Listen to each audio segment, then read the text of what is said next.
नमस्कार, मी प्रज्ञा भोवळे. बुलेटिनमध्ये आपल्या सगळ्यांचं स्वागत. आपण पाहत आहे एबीपी माझा. थेट दिल्लीमध्ये जाऊयात. संसदेबाहेर विरोधकांचं आंदोलन सध्या सुरू आहे आणि या आंदोलनामध्ये संजय राऊत आणि प्रियंका गांधी देखील सहभागी झाल्याचं आपल्याला पाहायला मिळतंय.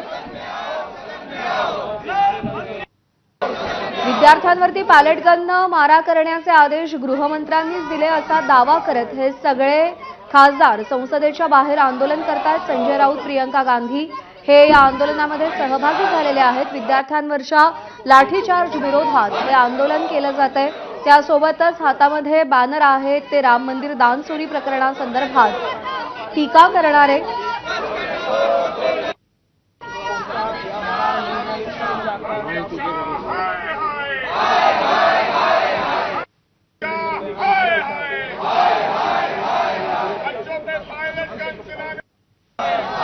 तर दोन मुद्दे आहेत या आंदोलनाच्या केंद्रस्थानी. पहिला मुद्दा आहे तो म्हणजे विद्यार्थ्यांवरील पॅलेट गनच्या माऱ्याचा.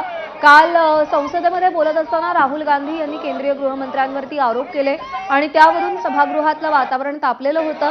विद्यार्थ्यांवर पॅलेट गननं मारा करण्याचे आदेश हे गृहमंत्र्यांनीच दिलेले होते असा दावा राहुल गांधी यांनी केला संसदेत बोलताना. त्यावर किरण रिजिजूंनी आक्षेप घेतला आणि आता हे सगळे विरोधी खासदार याच मुद्द्यावरून आंदोलन करतात. दुसरा मुद्दा आहे राम मंदिर दानचोरी प्रकरणासंदर्भातला आणि त्यावरून राजीनाम्याची मागणी केली जाते. Because the entire opposition planning a protest in front of Makar Dwar, and he demands the Amit Shah come in the house and please reply. Here Parliament is discussing very serious issues. The attack, the brutal attack against the students on the street, the bloodshed on the street. These serious things we were discussing in the House. But the primary responsible person of this entire incident, Amit Shah, the Home Minister of the nation. But he is not ready to attend the session. Narendra Modi is not ready to attend the session. Then what is the duty of the Prime Minister and Home Minister? They are not ready to listen what Parliament members are raising.